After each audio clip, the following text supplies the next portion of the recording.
ज्ञानेन तु तदज्ञानम् ज्ञानेन तु तदज्ञानम् येषान्नाशीतमात्मनः येषान्नाशीतमात्मनः तेषामादित्यवज्ञानम् प्रकाशयति तत्परम्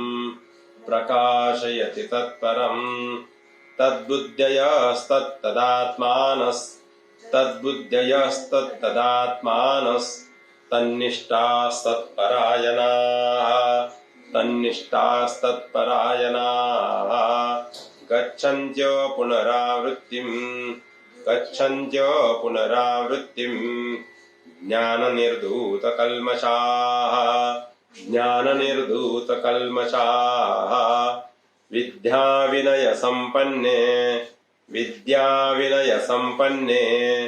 ब्राह्मणे गविहस्तिनि शुनिचैव स्वपाके च पंडिताः समदर्शिनः इहैव तैर्जतः सर्गो येषां साम्ये स्थितं मनः निर्दोषं हि समं ब्रह्म तस्माद्ब्रह्मणि ते स्थिताः न प्रवृष्येत् प्रियं प्राप्यो नोद्विजेत् प्राप्य चाप्रियम् स्थिरबुद्धिरसम्मूढो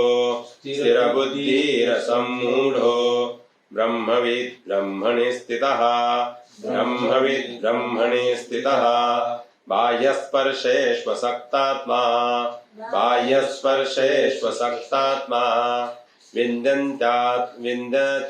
विन्दत्यात्मनि यत्सुखम् सब्रह्मयोगयुक्तात्मा सुखमक्षयमश्नुते ये हि संस्पर्शजा भोगा दुःखयोनय एव ते आद्यन्तवन्तः कौन्तेयो न तेषु रमते बुधः शक्नोति हैव यः सोढुम् प्राक्शरीर विमोक्षणात् कामक्रोधोद्भवं वेगम् स युक्तः स सुखी नरः योऽन्तः सुखोऽन्तरारामस् तथान्तर्ज्योतिरेव यः स योगी ब्रह्मनिर्वाणम् ब्रह्मभूतोऽधिगच्छति लभन्ते ब्रह्मनिर्वाणम् ऋषयाः क्षीणकल्मषाः छिन्नद्वैधायतात्मानः सर्वभूतहिते रताः कामक्रोधवियुक्तानां यतीनां यतचेतसाम्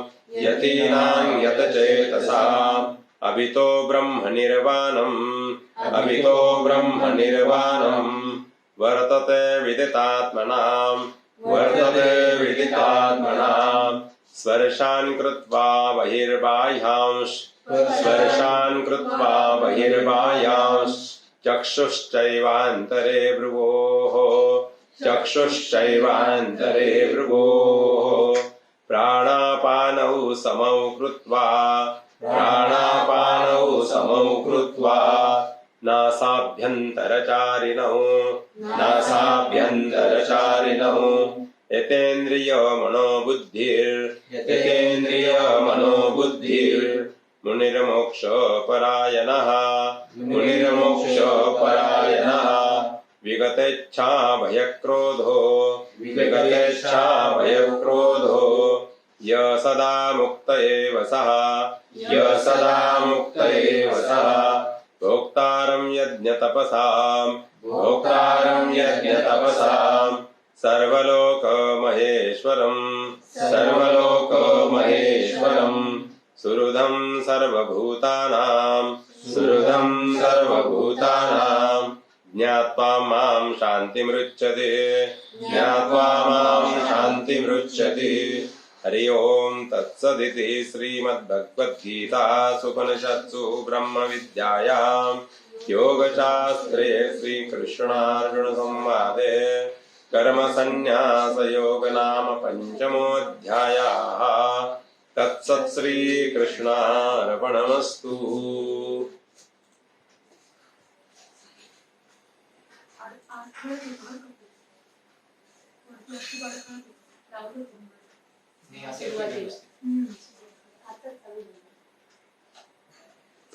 कुणाची काय शंका विचारायचं असेल तर विचारा। हा हॅलो, हा बोला। हा गुरु, 17व्या अध्यायाचा पहिली ओळ, 17व्या श्लोकाची पहिली ओळ। हो, तद्बुद्धयस्तदात्मानस्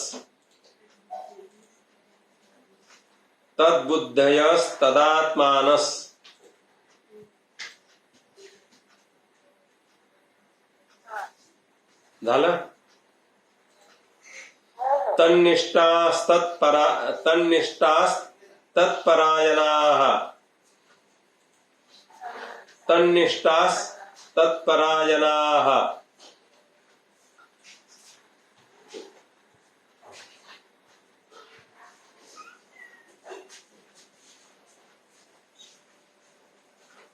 त्यानंतर 20व्या श्लोकाची पण पहिली ओळ एकदा सांगा गुरु। कुठल्या? 20वा श्लोक। 30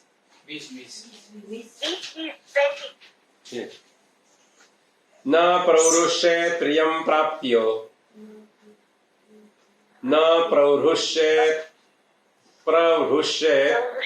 प्रियं प्राप्य नोद्विजेत् प्राप्य च प्रियं प्राप्य च प्रियं।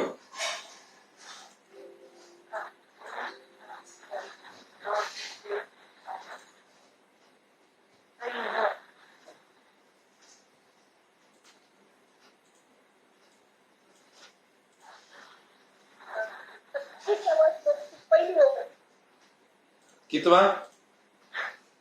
27वा श्लोक पहिली ओळ। बर। स्पर्शान् कृत्वा बहिर्बाह्यांश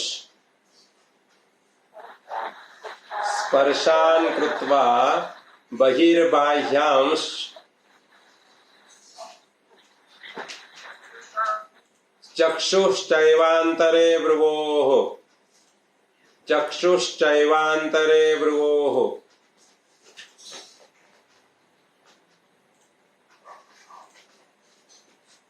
इथे स्पर्शान कृत्वा बहिर्बाह्याम असं त्याच्यावर अनुस्वार आहे ना, तिथं शामृगाचा म्हणून घ्या तुम्ही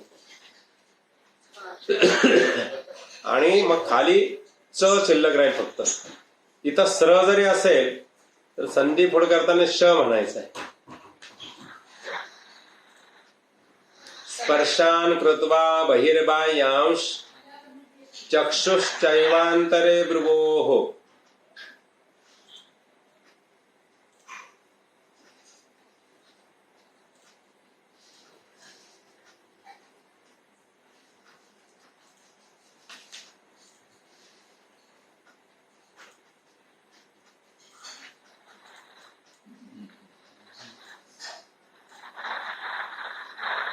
अजून कोणाची काही शंका आहे का?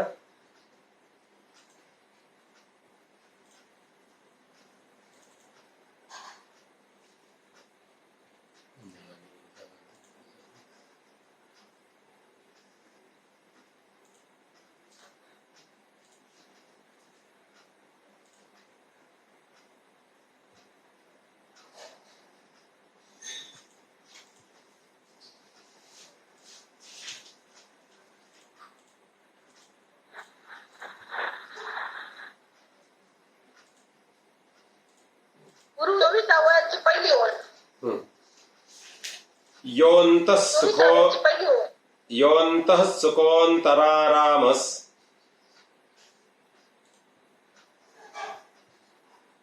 योऽन्तः सुखोऽन्तरारामस्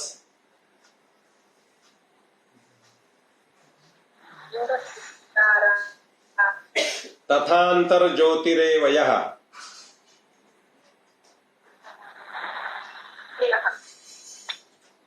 तथान्तर्ज्योतिरेवयः तथान्तर्ज्योतिरेवयः.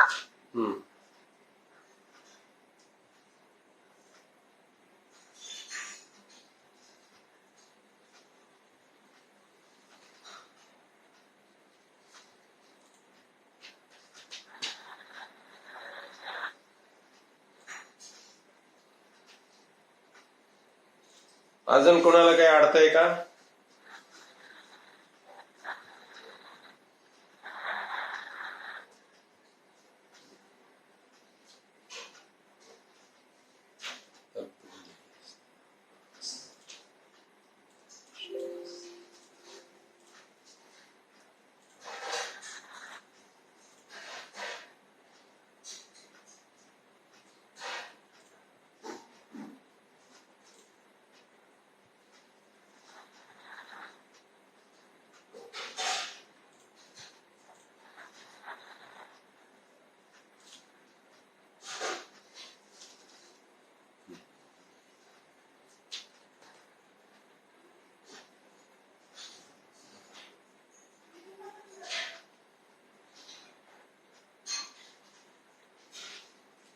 पहिली ओळ.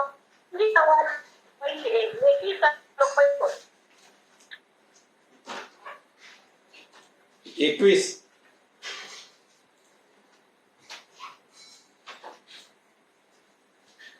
कितवा श्लोक म्हणलाय? 21 श्लोक पहिली ओळ. बाह्यस्पर्शेष्वसक्ता 21 श्लोक पहिली ओळ. बाह्यस्पर्शेष्वसक्तात्मा बाह्यस्पर्शेष्वसक्तात्मा विन्दत्यात् मणियत् सुखम विन्दत्यात् मणियत् सुखम सुखम.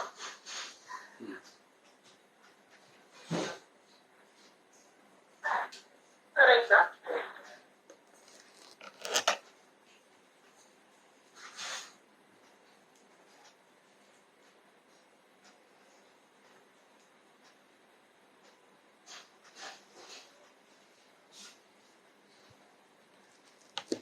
अजून कोणाची काही अडचण?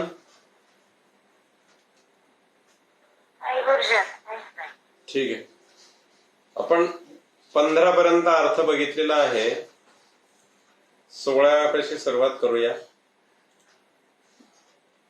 भगवान काय म्हणले 15व्या श्लोकापर्यंत की विभू म्हणजे हा आत्मा, यालाच विभू म्हणलेला आहे, प्रभू म्हणलेला आहे, ईश्वर स्वरूप, सर्वव्यापी आत्मा, कुणाचं पाप स्वतः घेत नाही आणि कुणाचे पुण्यही घेत नाही. विवेक विज्ञानाला अज्ञानाने आच्छादित केले आहे, त्यामुळे जीव मोहित होतात. आपला जो विवेक आहे त्याला अज्ञानाने काय झालेला आहे तर झाकोळलं गेलेलं आहे, त्यामुळे आपल्याला मोह होतो, बाकी काही नाही, असं भगवान त्या ठिकाणी सांगता आहेत. आणि त्यानंतर पुढचं जे आहे 16वा श्लोक, तो भगवान सांगता आहे की आता ऐक म्हणे अर्जुना, ज्ञानेन तू तदज्ञानम ते येषां नाशितमात्मनः तेषां आदित्यवत् ज्ञानम प्रकाशयति तत्परम. ज्याप्रमाणे सूर्य सर्व रूप जाताला प्रकाशित करतो, त्याप्रमाणे ज्ञानाने सर्व अज्ञान नष्ट केले आहे, त्याचे ते ज्ञान परमार्थ तत्वाला प्रकाशित करते. एकदा सूर्य आल्यावर जसं सगळीकडे एका क्षणार्धामध्ये उजेड पडतो, असं काही नाही की इथे उजेड पडले तिथे अंधार आहे, सगळीकडे उजेड पडल्याचा भास होतो, त्याप्रमाणे ज्यावेळेस आपल्यातलं आणि त्या ठिकाणी ज्ञानरूपी सूर्य ज्यावेळेस आपल्यामध्ये प्रकट होतो, त्यावेळेस त्याच्या जवळचा अज्ञान समूळ आपोआप नष्ट होतं. समूळ नष्ट होतं, त्याला वेगळं काही करावं लागत नाही. भगवंताने या ठिकाणी आपल्याला अगदी साध्या सोप्या भाषेत सांगितले. ज्यावेळी ज्ञानाचा दिवा उघडतो ना किंवा लागतो, त्यावेळेस अज्ञान आपोआप बाजूला होतं. अज्ञानाला वेगळं बाजूला करायची गरजच पडत नाहीये. फक्त ज्ञान प्रगट झालं की अज्ञान आपोआप पळून जातं, त्याला वेगळं पळवावं लागत नाही. ज्ञानेन तू तत् अज्ञानम येषां नाशीतमात्मनः. म्हणजे काय, म्हणजे तू एक लक्षात ठेव अर्जुन, येषा म्हणजे ज्यांचे, तत् आत्मानः अज्ञानम आत्म्याविषयीचं अज्ञान. आता गंमत अशी आहे की आत्म्याविषयीचं अज्ञान नष्ट होण्यासाठी आपल्याला मात्र प्रयत्न खूप करावा लागतो. एकदा प्रयत्न सफल झाला की मग खूप सोपा आहे. आपल्या घरामध्ये आपण बघतो वायरिंग करायला किती वेळ लागतो हो, आपल्या घरातली वायरिंग करायला किती वेळ लागतो, बराच वेळ लागतो. त्याच्या टेस्टिंग करावं लागतं, ती वायर तिथपर्यंत गेली नाही, प्लस आणि मायनस जे नॉब आहेत त्या प्रवाहाचे ते नीटनेटके व्यवस्थित झाले की नाही, आर्थिंग लागली की नाही, हे सगळं वायरमॅनला करायला कमीत कमी 15 दिवस लागतात. एकदा सगळं झाल्यानंतर काय करतो तो, त्याचे जे स्विच असतात, बटन असतात, ते आपल्याला सांगून देतं की हे बघा, हे याचं पंख्याचं बटन आहे, हे नाईट लॅम्पचं आहे, हे ट्यूबलाईटचं आहे, हे अमुक्याचं, हे तमुक्याचं. एकदा आपल्याला माहिती झालं की आपण अंधारात सुद्धा बटन दाबले की बरोबर तोच लाईट लागतो. मग त्यावेळेस आपल्याला त्रास होतो का काही?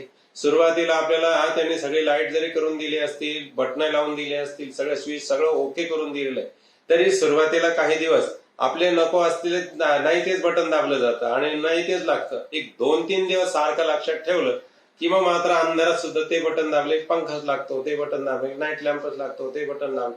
हे जे आहे ना, ते जाण्यासाठी आपल्याला थोडा वेळ लागतो याच्यासाठी. पण आत्मा समजण्यासाठी बराच वेळ खटाटोप करावा लागते. ते सांगायला खूप सोपं आहे, भगवंताच्या दृष्टीने खूप सोपं आहे. किंवा आपले सद्गुरू असतात ना, अधिकारी पुरुष असतात ना, त्यांनाही खूप सोपं आहे. आता एक साधं आणि सोपं सुटसुटीत उदाहरण जर घेतलं तर आम्ही गीता शिकवताना आम्ही म्हणतो की हे खूप सोपं आहे, पण तुम्ही काय म्हणता, तुम्हाला सोपं आहे हो, आम्हाला कुठं उच्चार येतो त्याचा. म्हणजे वेलांटी पहिली म्हणायची की दुसरी म्हणायची, मग तिथे कसा उच्चार करा, त्याच्यासाठी थोडा अभ्यास करत राहिलं की ते येत असतं. म्हणून भगवान म्हणले ते ज्यावेळेस ते प्रगट होतं ना अर्जुना, त्यावेळेस आणि परमार्थ तत्वाला ते आपोआप प्रकाशित करतं. मग तिथे आपल्याला अज्ञान अजिबात त्रास देत नाही, अजिबात त्रास देत नाही, सहज बाजूला होऊन जातं. ते त्याला वेगळं काही करावंच लागणार नाही. ज्ञानाचा दिवा पडला, उजेड पडला की अज्ञान आपोआप बाजूला होतं असं भगवान म्हणतात. विद्वान आणि विविधिषु जिज्ञासू यांच्यासाठी ज्ञान परिपाकाची अंतरंग साधनाची इच्छा भगवंताच्या मनात आहे. आणि म्हणून भगवंताने अजून पुढे एक उदाहरण किंवा त्या ठिकाणी थोडस समजून सांगण्याचा प्रयत्न केलेला आहे. तद्बुद्धयस तदात्मानस तन्निष्ठास तत्परायणाः गच्छन्त्य पुनरावृत्तिं ज्ञान निर्धूत कल्मषाः. तद्बुद्धया. आता विषय कशाचा चालू आहे? तत् म्हणजे त्याचा म्हणजे कुठला, तर आत्मज्ञानाचा विषय चालू आहे. म्हणून भगवान म्हणले की परमार्थ तत्वामध्ये ज्यांची बुद्धी आहे आणि किंवा त्याच्यासाठी ते तद्रूप झालेले आहेत, तेवढ्याच गोष्टीसाठी तद्रूप झाले. आपल्या मनात एखादी गोष्ट असेल ना की आपल्याला आज हे करायचं आहे, तर आपण त्याचा इतका ध्यास धरतो की आपल्याला प्रत्येक क्षणाला असंच व्हावं, हेच व्हावं असं वाटत असतं. तर परमार्थ तत्वाचं जे ज्ञान आहे ते मिळण्याचा ज्यावेळी ध्यास लागतो ना, तो ध्यास लागला की मनुष्य कुणी असो, मग त्याच्यामध्ये काय होतो, तत्माना तदात्माना म्हणजे तद्रूप होतो. तन्निष्ठा, त्यामध्ये त्याची निष्ठा जागृत होते. तत्परायणाः, त्याला तीच गती व्हावी किंवा तेच आपोआप त्या गोष्टी घडत जातात.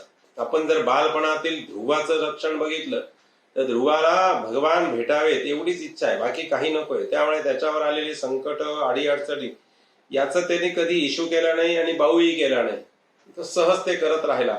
आणि तसंच आहे आपल्या सामान्य जीवनामध्ये सुद्धा. आपण जर एखाद्या ध्येयाने प्रेरित झालो, आपल्याला येणाऱ्या बाकीच्या अडचणीत त्याच्याकडे आपलं लक्ष जात नसतं, अजिबात जात नाही.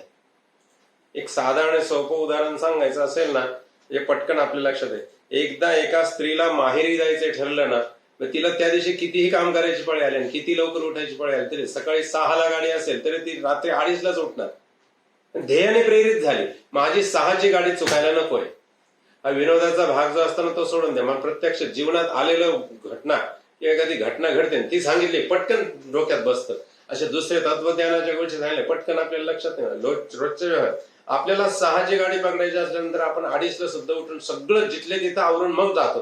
कारण 8च घातलेली आहे पतिराजांनी आणि सासरच्या लोकांनी. सगळं कामाची जबाबदारी पार पाडून मग जायचे. बरं बाळा तुला जायचं, आमची काही तक्रार नाही. 6ची गाडी तुला ती 5:30 पावणे 6लाच रेडी असते. I am ready for journey. का तर ती प्रेरित झालेली मला हे करायचंय. तसं आम्हाला आत्मा काय आहे, परमात्मा काय आहे हे समजायचा ज्यावेळेस ध्यास लागतो ना त्यावेळेस आम्हाला दुसऱ्या जगातलं काही दिसत नाही. ज्याप्रमाणे अर्जुनाला फक्त त्या मासाही दिसत नव्हतं तर फक्त माशाचा डोळा दिसत होता, बाकी काहीच दिसत नव्हतं जगातलं. बालपणे एकदा अर्जुनाला आणि बाकीच्या भक्त त्या शिष्यांना द्रोणाचार्याने विचारलं होतं एक पक्षी मारायचा आहे झाडावर कुठे किंवा आंबा आहे काय दिसतंय. कुणी सांगितलं ते आंब्याचं झाड दिसतंय. एक लहान लहान शिष्यांनी सांगितलं आंब्याचं झाड दिसतंय. दुसरा एक म्हटला मला ते आंब्याच्या फांदीचा तो आंबा दिसतोय. आणि अर्जुन विचारतो तुला काय दिसतं. म्हणलं मला काहीच दिसत फक्त आंबा दिसतोय म्हणजे बस बाकी काही दिसत नाही. हे खरं लक्षण आहे म्हणे. द्रोणाचार्य काय म्हणले तुला झाडही दिसायला नको, ती फांदीही दिसायला नको, जंगल दिसायला नको, फक्त आंबा दिसला पाहिजे तरच तू निशाण साधशील. आणि त्यानंतर तुला ते पण एमलेस जो मनुष्य असतो ना तो काहीच करू शकत नाही. काहीतरी आपण निश्चित केलं पाहिजे मला हे मिळवायचं आहे आणि त्याच्यासाठी मी जे जे काही करायची गरज आहे ते सगळं करीन. मग तद्बुद्धयस्तदात्मानस तन्निष्ठा सत्परायणाः. भगवान ते साध्या सोप्या भाषेत त्यांच्या भाषेत सांगतायत. परमार्थ तत्वामध्ये ज्याची बुद्धी स्थित झाली आहे ते तद्रूप झालेले आहेत म्हणजे तद आत्मानः. त्यानंतर तन्निष्ठा त्याच्यातच त्यांची निष्ठा. त्यांना वाटतं हे मिळालं म्हणजे झालं, मला काही माहिती नाही, बाकीचं काही नको पण आहे. तत्परायणाः तीच परमगती आहे आणि असं त्यांना वाटू लागतं. मग काय करतात ते ज्ञान निर्धूत कल्मषाः. ज्ञानाने त्याचे पाप पूर्ण नष्ट झाले आहे असे होतात. पुनरावृत्ती पुनर्जन्म राहित्यास म्हणजेच मोक्षात आपोआप प्राप्त होतात. मग त्यांना वेगळं काही करायची गरजच पडत नाही. गच्छन्त्य पुनरावृत्ती ज्ञान निर्धूत कल्मषाः. ज्ञानामुळे काय झालं तर पाप स्वच्छ झालं, काही पापाची वासना शिल्लक राहिली नाही, संपूर्ण समूळ घासून घासून नष्ट झालेलं आहे ते. आणि त्याच्यामुळे काय झालं त्यांना परत येणे परत जाणे हा राहिला नाही भाग. आणि हे परत येणं आणि परत जाणं कशामुळे होतं वासना शिल्लक आहे म्हणून आम्हाला परत जन्माला यावं लागतं. वासना रहित जर आपला मृत्यू झाला तर परत जन्माला यायची गरज पडत नाही. म्हणून आपण नेहमी काळजी घ्यायची आपल्या वासना कशा नष्ट होऊन जातील. वासना नष्ट होण्यासाठी संतांची संगती भगवंताने सांगितलेल्या उपायांपैकी उपाय. संतांच्या संगतीत गेलं की वासना आपोआप नष्ट होतात.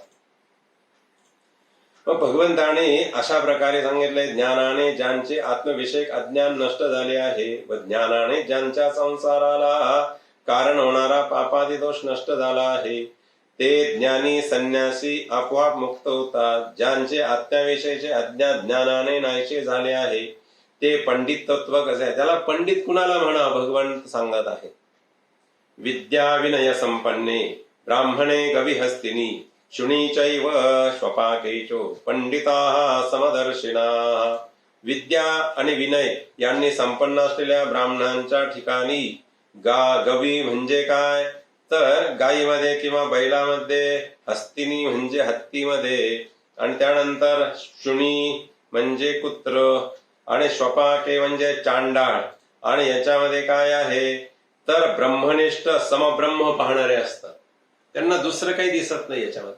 म्हणजे काय होतं की गाय, हत्ती, श्वान, शुनी म्हणजे कुत्र किंवा कुत्री, त्यानंतर काय आहे श्वपाके म्हणजे चांडाळ, अतिशूद्र घाणेरडा जीव. या सगळ्यांमध्ये फक्त कोण दिसत आहे तर फक्त आणि फक्त आणि त्या ठिकाणी असलेला ब्रह्मतत्व दिसते, बाकी काही दिसत नाही. ह्या कृष्ण जन्माच्या अंतर्गत रंतीदेवाची कथा 9व्या स्कंदामध्ये सांगितले. भागवताच्या 9व्या स्कंद. रंतीदेव एक महान अशा प्रकारचा साधक होता. 49 दिवस झालेले भक्त मंडळ त्यांनी काही खाल्लेलं नाहीये. कारण का तर अतिथी यज्ञ पूर्ण नाही झालेला म्हणे. माझ्या दारात कोणी याचक आलेलं नाही, त्याला मी काही दिलेलं नाही, मी कसा खाऊ. किती दिवस राहू आम्ही, कुणाला दिलं नाही म्हणून खायचं नाही. उलटा आपण म्हणून नाही आला तर बरं झाला आज पण आपल्या दारात. 49 दिवस खाल्लेले नाहीये. 49 आणि रोज काय करायचा, नवीन स्वयंपाक करायचा. अतिथी आला तर खायचं, नाही तर खायचं नाही. मग काय झालं, 49व्या दिवशी त्याने थोडासा रवा भाजला, सांजा केला, ज्याला उपमा, सांजा, नाना प्रकार, उपीट इत्यादी नाना प्रकारच्या देशकालाप्रमाणे नावं आहेत त्याची, ते तयार केलेलं आहे. आणि एक चांडाळ आला, हो मला खूप भूक लागली आणि मला द्या. अर्धा भाग त्याने त्याला दिला, त्याच्यात त्याचं पोट भरेल. आता अर्ध्यातला परत खाऊ लागला, तेवढ्यात अजून एक आला. त्या दिवशी सगळ्यांनी परीक्षाच बघितली. त्या अर्ध्यातला पूर्णातला अर्धा त्याला दिला होता, अर्धा शिल्लक होता, अर्धा खाणार. आता झालाय म्हणे माझा मनुष्य. अजून एक जण आला आणि म्हणे मला भूक लागली, त्या अर्ध्यातला अजून अर्धा केला, म्हणजे पाव दिला. असं पाव दिल्यानंतर अजून एक जण आला, तो म्हणे मला फार भूक लागली. तो म्हणला आता या पाव मधला आम्ही किती ठेवून तुला घ्या, सगळाच तू खा, सगळाच तू खा. मनाच्या ठाई भाव कसा आहे, मला मनुष्य यज्ञ हा अतिथी यज्ञ जो आहे हा पूर्ण करायचा आहे. मग कोणी आला तरी त्या ठिकाणी त्याचा भाव एकच आहे, तो आलेला म्हणजे भगवंत स्वरूप आहे, अशा प्रकारचा भाव. म्हणून भगवान म्हटले, पंडित कुणाला म्हणावं. पंडिताची व्याख्या काय आहे, विद्या विनय संपन्ने. त्याला एकतर विद्या असते आणि खूप विनय असतो, ज्याच्या अंगात ज्ञान असतं ना. म्हणून आमच्याकडे सुभाषित प्रसिद्ध आहे, विद्या विनयेन शोभते. नम्रपणा असेल तर ज्ञान शोभून दिसतं, उद्धटपणा असेल तर ज्ञान शोभून दिसत नाही, छान वाटत नाही ते. खूप छान. ह्या विद्येला विनयाचं कोंदण पाहिजे. जसा हिरा असतो ना, हिरा नुसता कागदाच्या पुडीमध्ये बांधून ठेवला तर शोभून नाही दिसत, पण त्याला जेव्हा कोंदण केलं जातं, जेव्हा तो अंगुलीतल्या आणि त्या मुद्रिकेमध्ये जेव्हा बसवला जातो ना अंगठीमध्ये, तेव्हा तो जास्ती चांगला शोभून दिसतो. ती मुद्रिका जर आपल्या बोटावर गेली तर मग तो जास्ती अजून जास्ती शोभतं. ते बोटही, तो हिरा पण, ती अंगठी पण, सगळं शोभून दिसतं. म्हणून विद्या असेल, आपल्याकडे ज्ञान असेल, खूप विनय असायला. आणि मुळात ज्ञानाचं लक्षणच विनय आहे. भरलेलं झाड जे असतं ना, म्हणजे फळांनी गच्च डवरलेलं झाड असतं ना, ती फांदी ना आपोआप खाली लवते. ज्या फांदीवर फळ नसतं ती फांदी खाली लवत नाही. ज्या फांदीवर फळ लागलाय तीच फांदी खाली लवते. म्हणून आपल्या पांडित्याचं खरं लक्षण काय, तो खूप नम्रपणे, खूप मधुर, खूप मृदू भाषेत बोलतो, खूप गोड बोलतो. एखाद्याचा राग जरी आला असेल ना, तरी तो इतक्या मृदू भाषेत त्याला समजून सांगतो की समोरच्याला राग सुद्धा येणार नाही आपल्या बोलण्याचा. हे पांडित्याचं लक्षण आहे. भगवान म्हणले विद्या विनय संपन्ने. आणि तो विद्या विनय असलेला, हे ब्रह्म समजलेला, आणि तो ब्राह्मण ज्याला म्हटलाय तो कसा असतो, तर त्याला गाय, हत्ती, कुत्रा आणि चांडाळ या सगळ्यामध्ये समभाव असतो त्यांचा. त्यांच्यामध्ये त्या भावात अंतर नाही. म्हणून गर्धप काय आणि रामेश्वर काय दोघे एकच आहे असं कोणाला वाटलं होतं, नाथांना वाटलं होतं पैठणच्या. गाढव काय आणि रामेश्वराचं शिवलिंग काय एकच आहे दोन्ही. हा भाव त्यांच्या मनामध्ये आला. नामदेवाच्या मनात तोच भाव आला की श्वानाने अजून तूप लावलेली पोळी घेतली नाही, तशीच पोळी घेऊन पळाले आहे. इहैव तैर्जतस्सर्गो येषां साम्ये स्थितं मनः निर्दोषं मी समं ब्रह्म तस्मात् ब्रह्मणे ते स्थिताः. आणि मग अशा प्रकारचा हा भाव, मुळीच स्पर्श झालेला नाही. कशामध्ये स्पर्श नाहीये, तर दुसऱ्या कुठल्याही गुणांचा, राजसंस्कार नाही, तामसंस्कार नाही, काही नाही, फक्त शुद्ध भाव जागृत झालेला आहे. आणि म्हणून हेच खरं पांडित्य आहे. याला पंडित म्हणावं, कुणाचाही द्वेष मत्सर न करणारा. पांडित्य ह्या शब्दाची व्याख्याच अशी आहे, आपल्याला आपलं व्रत करायचं असेल ना, आपल्याला पूजा करायची सोहळ्यामध्ये पूजा करायची, समोर कोणीतरी आहे, एकतर तो जाऊ इच्छेपर्यंत शांततेने उभं राहावं, एकतर नाही तर त्याला नम्रपणे म्हणा, जरा बाजूला होता का, मला पूजेला पुढे जायचं आहे, माझ्या हात देवाचं सर्व साहित्य आहे. मग असं नाही म्हणून, हे तुला समजत नाही का, तुला डोळे नाहीत का, मी काय करतोय, बाजूला हो ना तू. हे पांडित्याचं लक्षण. एक तर त्याला जाईपर्यंत काही क्षण थांबावं आपण गपचूप, नाही तर मग विनंती करावी, जरा तुम्ही बाजूला होता का, मला पुढे जायचं आहे, धक्का लागेल माझा तुम्हाला, तुमचा मला नाही, माझा तुम्हाला धक्का लागेल, तुम्हाला त्रास होईल माझा, तुम्ही जरा बाजूला होता का, मला पुढे जायचं आहे. इतकी नम्रपणा असायला हवे. कुणाचा तिरस्कार करणं अभिप्रेतच नाही पंडित लोकांना. आणि पंडित तोच आहे, तो कधीच चिडत नाही कुणावर. आता समजले ना पंडिताची व्याख्या. आपल्याला पंडिताची व्याख्या म्हणजे कसे, एक लांब असे 4-4 बोटांच्या पदराचं काठाचं धोतर गळ्यामध्ये माळा, कपाळी भस्म किंवा अष्टगंधाचे टिळे कपाळी, नंतर मग मोठमोठ्या गळ्यात माळा, आणि नंतर मग हातभर शेंडी, मग भले मोठे ग्रंथ घेऊन आला आणि पंडित भगवान म्हणले माझ्या दृष्टीने पंडित तो आहे की तो सगळ्यांना सम मानतो आणि कधीच कोणावर चिडत नाही, द्वेष करत नाही, मत्सर करत नाही, सगळ्यांना विनयाने आपलं वागवतो. हा खरा पंडित आहे भगवंताच्या दृष्टीने व्याख्यात. मग तोच खरा पंडित, त्याच खरं पांडित्य शोभून दिसतं असं भगवान म्हटले. इहैव तैर्जितः सर्गो येषां साम्ये स्थितं मनः निर्दोषं समं ब्रह्म तस्मात् ब्रह्मणे ते स्थिताः. ज्याचे अंतःकरण जे आहे ना, भगवान म्हणले येषां मनः, येषा म्हणजे ज्याच, मन म्हणजे अंतःकरण जे आहे. अंतःकरणामध्ये 4 गोष्टी राहतात, आपल्या लक्षात ठेवायचं कायम बरं का. हे कोणत्या 4 गोष्टी आहेत, 2दा-3दा सांगून झाले, अजून एकदा सांगतो. मन, बुद्धी, चित्त आणि अहंकार, ह्या 4 गोष्टी अंतःकरणात राहतात. म्हणून येषां मनः म्हणजे ज्याचं अंतःकरण, साम्ये म्हणजे सर्व भूतातील साम्यामध्ये, स्थितम म्हणजे स्थित आहे, तैहि म्हणजे त्यांनी, इह एव म्हणजे या शरीरात असताना जिवंतपणीत काय केलेलं आहे, सर्गाहा म्हणजे पुढील जन्म जिंकला आहे. काय गंमत आहे देवाची व्याख्या काय. ते म्हणतात की कधीही कुणाचा तिरस्कार न करणं, सगळ्यांना समभावाने बघणं म्हणजे पुढचा जन्म आत्ताच जिंकलाय, आता काळजी करायचं का. एक तर याला परत जन्म येणार नाही, आणि आला तरी इतकं उत्तम दर्जाचा येईल की याच्या हातून कधी कुठलं पापच घडणार नाही. भगवान म्हणतात निर्दोषम मी समम ब्रह्म तस्मात् ब्रह्मणे ते स्थिताः. त्याने हा पुढचा जन्म केव्हा जिंकला आहे. यैव तैर्जिता सर्ग, सर्ग म्हणजे काय तर जन्म किंवा जन्माच्या आवृत्ती. म्हणून आपण सृष्टीच्या सुरुवातीला काय बघितलं आहे तर सर्ग कशात येतात, लाटा येतात. लाटा एकामागून एक येत राहतात, परत विरत जातात. म्हणून कुठे भगवान पोहोडले होते सृष्टीच्या प्रारंभाला, एका जलाशयाच्या ठाई पोहोडले होते नारायण तत्व. त्याच्या नाभिकमलातून ब्रह्मदेवाची उत्पत्ती झाली. ब्रह्मदेवाला सांगितलं सृष्टीचं सृजन करा, आणि त्याच्यावर पहिली लाट आली सर्गाला. काय आला सर्ग, कुमार सर्ग. त्यानंतर काय झालेलं आहे तर ह्या कुमार सर्गांना हरिशरणम हा आला. पण सर्ग म्हणजे काय, सर्ग म्हणजे पुढील जन्म किंवा एकामागून येणारे जन्म. त्याने जिताहा म्हणजे काय तर जिंकला आहे, तेव्हा जिंकला आहे. तैर जिताहा, इह एव तैर जिताहा सर्गो येषां साम्ये स्थितं मनः. म्हणजे काय आहे, किती सोपी भाषा भगवंताची, खूप सोपं आणि सुटसुटीत व्याख्या केलेली आहे भगवंताने. काय म्हणलंय भगवान, येषां मनः. येषां मनः म्हणजे काय, ज्याचे अंतःकरण साम्य म्हणजे सम, सर्व भूत मात्रामध्ये समभावाने बघण्याचा दृष्टिकोन ज्याचा झाला आहे.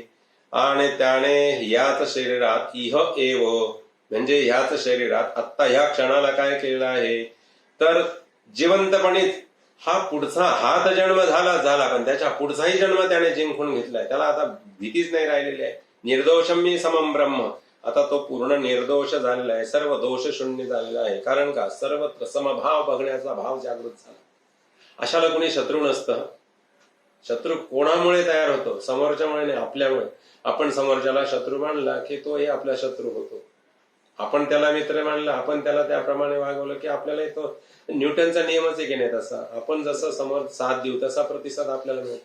आपण भिंतीला कुरवळा तर भिंत सुद्धा आपल्याला कुरवळते. भिंतीला बुक्की मारली तर आपल्याला पण बुक्की मारते, भिंत प्रतिसाद मिळतो.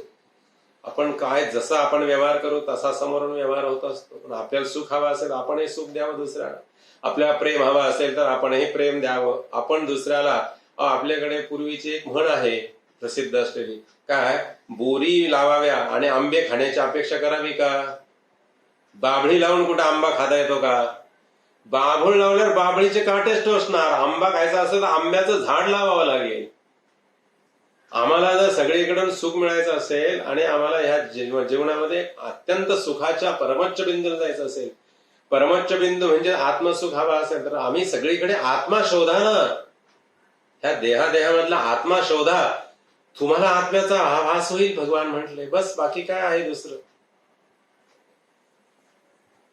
अहो, पण ब्राह्मणापासून चांडाळापर्यंत सर्वांमध्ये समदृष्टी ठेवणारे ते मोठे दोषी त्यांचे अन्न खाणे योग्य नाही. कारण अध्ययनाधिक अनेक सारखे असलेल्या समान योग्यतेच्या लोकांची वस्त्रालंकाराधिकाने विषम पूजा करणारा आणि अध्ययनादी गुणाने समान नसलेल्या म्हणजे न्यूनाधिक योग्यतेच्या पुरुषांची समान पूजा करणारा यजमान दोषी होतो, तो त्यामुळे धन आणि धर्म या दोन्ही पासून भ्रंश पावतो.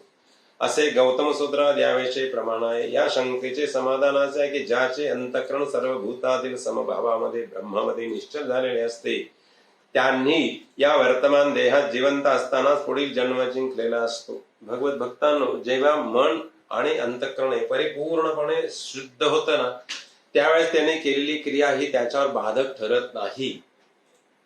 बाधक नाही ठरत. तर त्याच्यासाठी खूप पक्वता आणावी लागते. त्यानंतर मग त्या सगळ्या पुढच्या गोष्टी शक्य आहेत. भगवंत फार पुढे गेलेले आहेत. त्यामुळे हे भगवंताने ह्या सगळ्या गोष्टी सांगितल्या त्या अर्जुनाला, की समभाव जागृत झाला की बस त्याला मग कुठे जन्म आणि मरणाची भीती नाही. त्याला सगळीकडे निर्दोष होत होतो आणि त्या निर्दोष मध्ये त्या ठिकाणी त्याचं जीवन हे त्याला काहीच नसतं. अभिमान नाही, काही नाही. दान धर्म केल्याचा अभिमान नाही, कुठल्याच गोष्टीचा अभिमान नाही. तो खूप नम्र झालेला असतो. भगवान म्हणले हे विद्वानावरच्या निरहंकार विद्वानांचं हे अतिशय सुंदर लक्षण आहे. न प्रवृषत प्रियम प्राप्य न द्विजत प्राप्यता प्रियम स्थिरबुद्धी रसमूढ ब्रह्मविद ब्रह्मणे स्थिता. भगवान म्हणले प्रियम न प्रवृषत प्रियम प्राप्य, इष्ट वस्तूला किंवा परिस्थितीला तो प्राप्त होऊन अतिशय हृष्ट होऊ नये आणि तसेच अप्रिय वस्तूला किंवा अवस्थेला प्राप्त होऊन उद्विग्न होऊ नये. त्याची बुद्धी स्थिर आहे. त्याला असं नाही हो, कधी वाटतच नाही की असंच घडावं. जो त्या अवस्थेला जातो ना साधना करता करता, त्याला असंच घडावं असं काही वाटत नाहीये. ही अवस्था यायला खूप खूप खूप प्रयत्न करावे लागतात, खूप कष्ट करावे लागतात. खूप मानवाच्या मनाची अशी ही जडणघडण करताना खूप खूप त्रास होत असतो. बघा, तुमची एक साधी आणि सोपी गोष्ट लक्षात येत असेल आपल्या रोजच्या जीवनामध्ये. आता हे उंच उंचचे उदाहरण आपल्याला बघायचे असतील ना तर फार अवघड आहे. घरामध्ये भात किंवा खिचडी करपते ना, चुकून कधीतरी, मुद्दाम थोडीच करपवते आई किंवा आधी घरातली कोणी गृहिणी असेल मुद्दाम थोडीच करपवते. किंवा भाजी करताना कदाचित ती खाली वास लागतं ते. किंवा भाजीपेक्षा सुद्धा जास्त महत्वाचं काय आहे तर ती खिचडी किंवा भात असतो ना, ती करपतो. खाली खरवड असते, त्याला खरवड म्हणतात. ती इतकी हुशार असते ना मावा गृहिणी, ती वरचा तिच्या लक्षात आहे की भात लागलाय खाली किंवा खिचडी लागली, ती वरचा ना सगळ्यांना वाढून देते. काय गंमत आहे ना तिची, केवढा त्यागाची प्रतिमा आहे ती. आणि खरवड आहे ना सगळ्यांचं झालं की गपचिप एकटी खाते.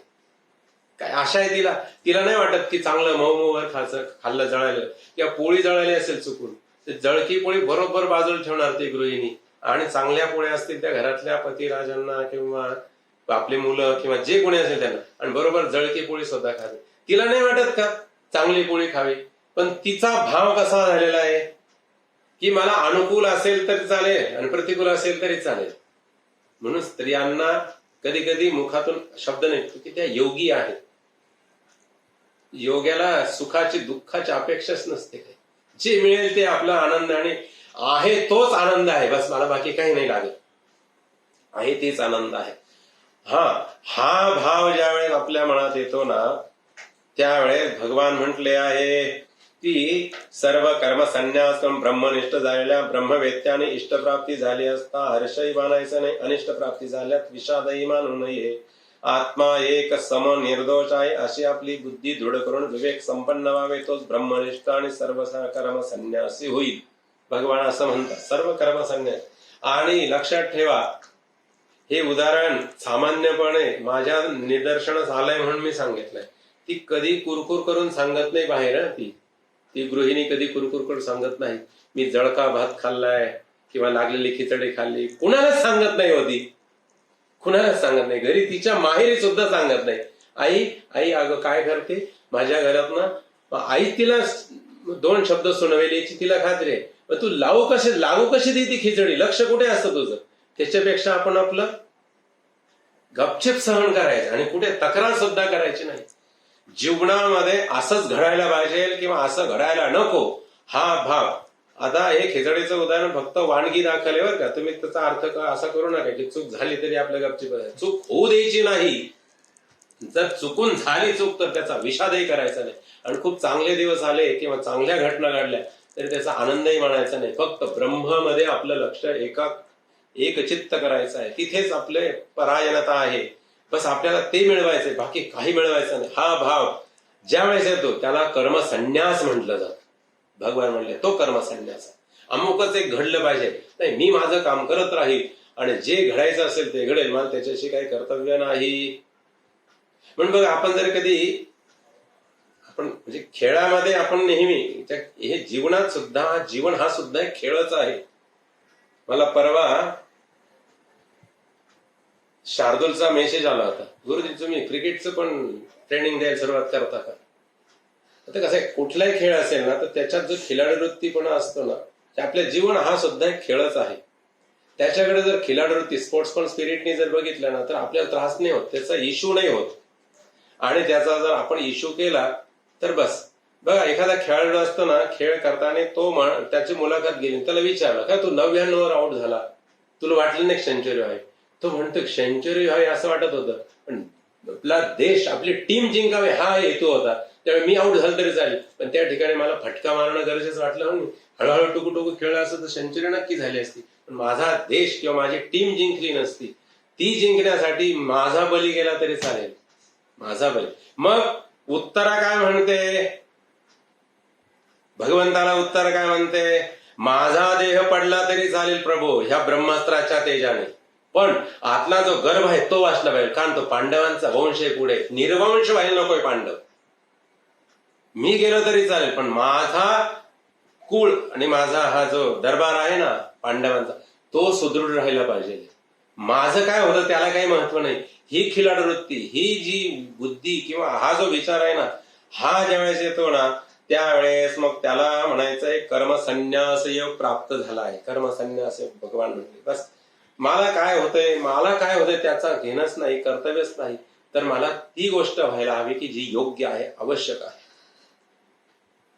शिवाय ब्रह्मामध्ये स्थित झालेला ब्रह्मविद वर सांगितल्याप्रमाणे प्रकाराने केवळ हर्ष विषाद रहित होतो. एवढेच नव्हे तर बाह्य स्पर्शेश्व सक्तात्मा विंद्यत्यात्मनि यत् सुखम स ब्रह्मयोग युक्तात्मा सुखमक्षयमश्नुते. शब्दादी बाह्य विषयामध्ये असक्तात्मा, ज्याचे अंतकरण असक्त झालेले नसते, कुठल्याही गोष्टीचा त्याच्यावर कुठल्याच प्रकारचा परिणाम होत नाही.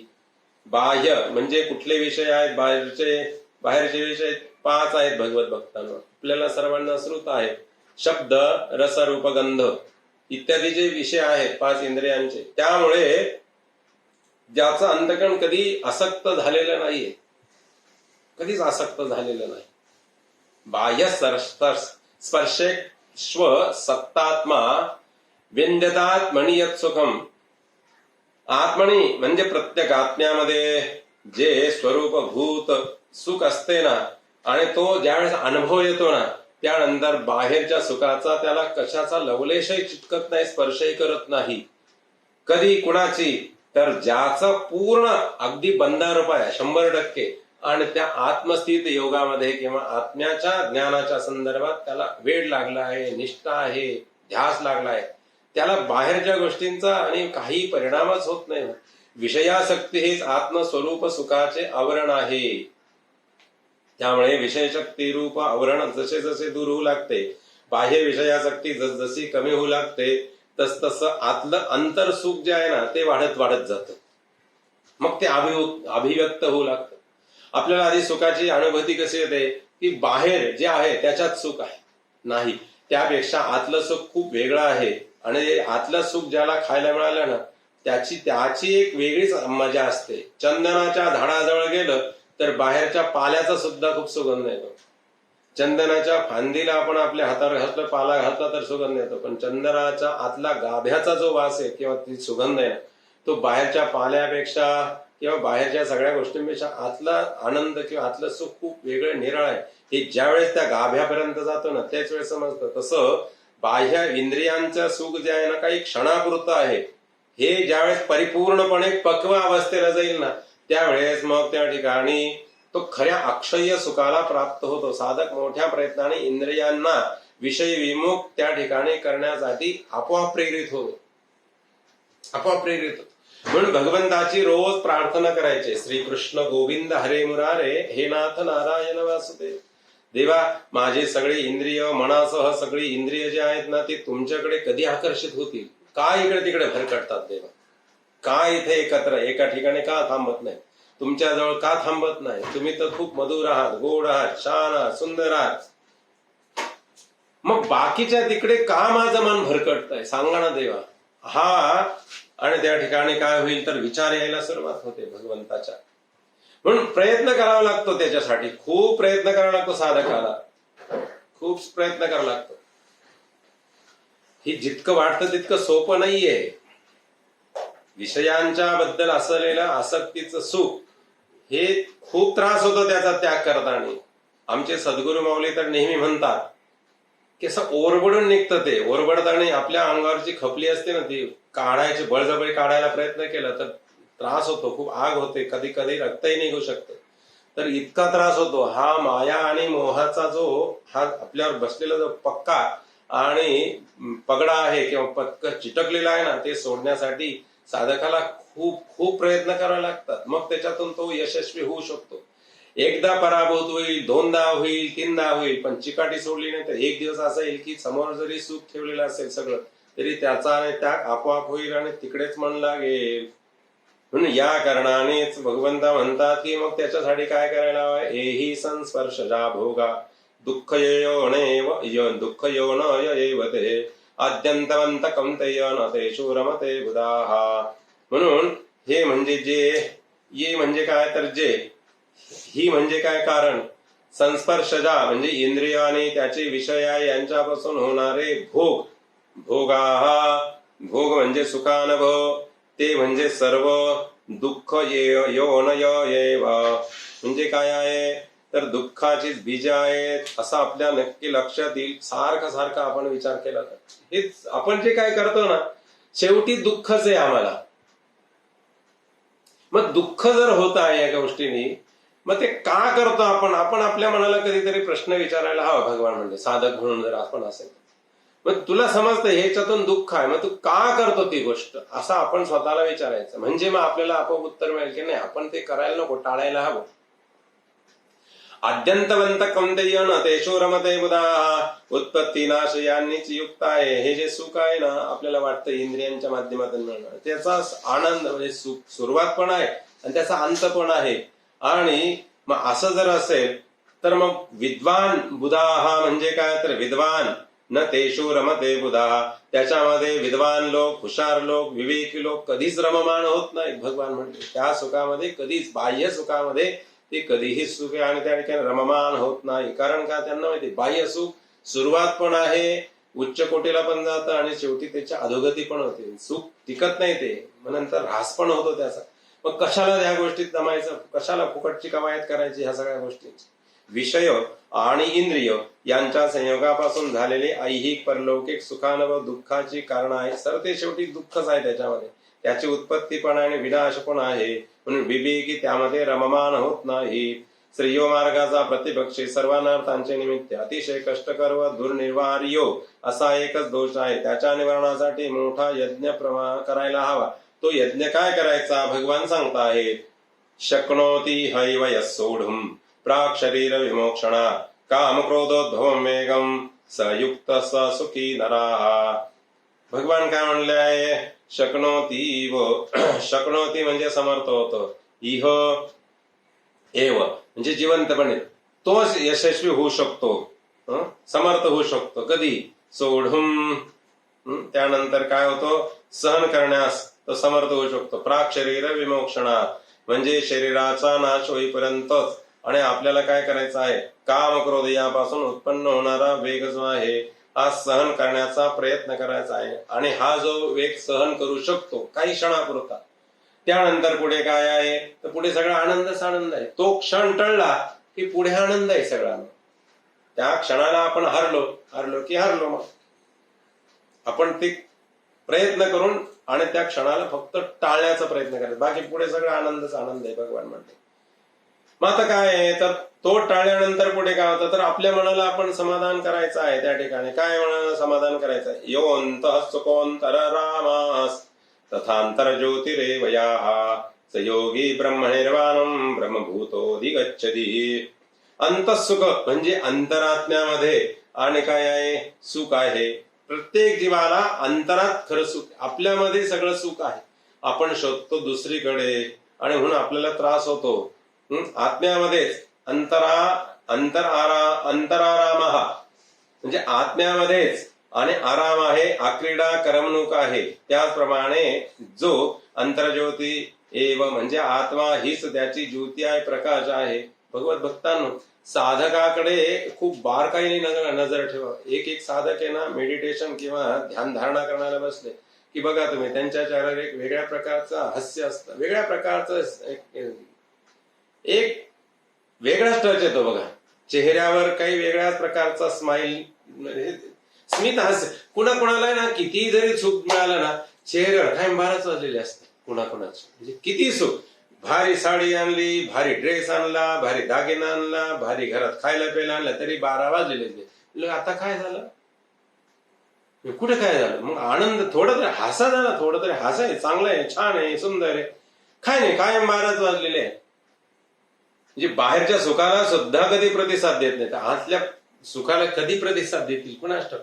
काही साधक आहे ना, बसले ना, काही नाही, 12 तास साधना करतात. आपल्याला 12 तास म्हणले जरा म्हणजे असं वाटतं की खूपच ओव्हरडोस झाला का.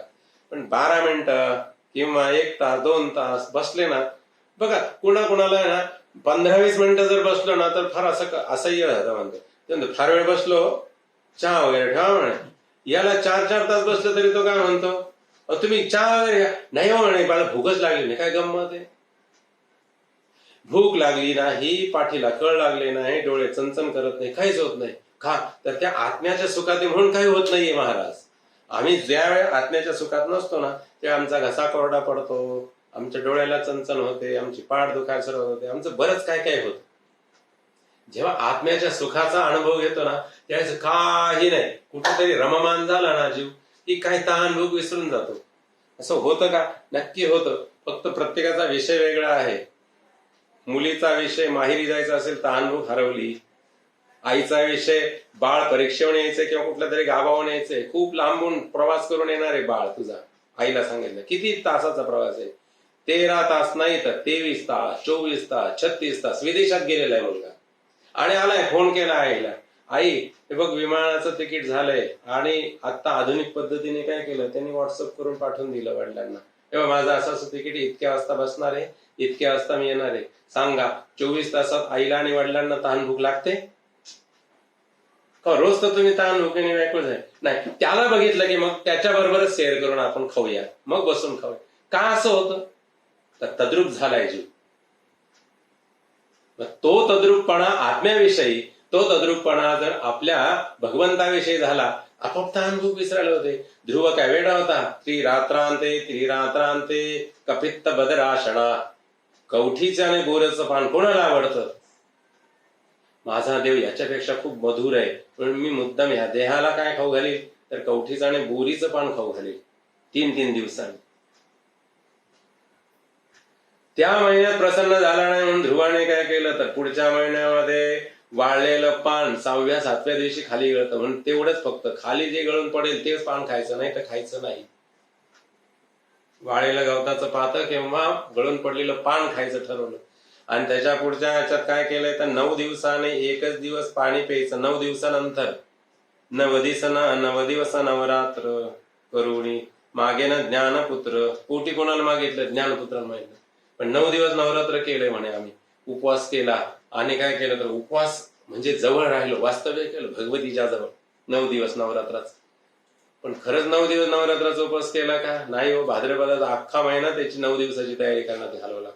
भगर दळून आण, साबुदाणा दळून आण, याचे लाडू कर, त्याच्या करंजा कर, काय काय किती पदार्थ केले जातात. म्हणलं तुम्ही एकादशी कशी करता? काय नाही म्हणे, आमटी करतो. म्हटलं बरं ठीक, म्हणजे कशाची करता? म्हणे शेंगादाण्याची. म्हटलं छान आहे. म्हणून मग ती आमटी कशावर? काय नाही, भगर दळून आणायची, भाकरी थापायच्या, जशी भाकरी आमटी खातो रोज तशी भाकरी आणि भगरीची भाकरी आणि तोंडी लावायला भेंडीची भाजी. म्हणलं चालते हो, त्याला काय होतं म्हणे, भेंडीची भाजी चालते एकादशीला.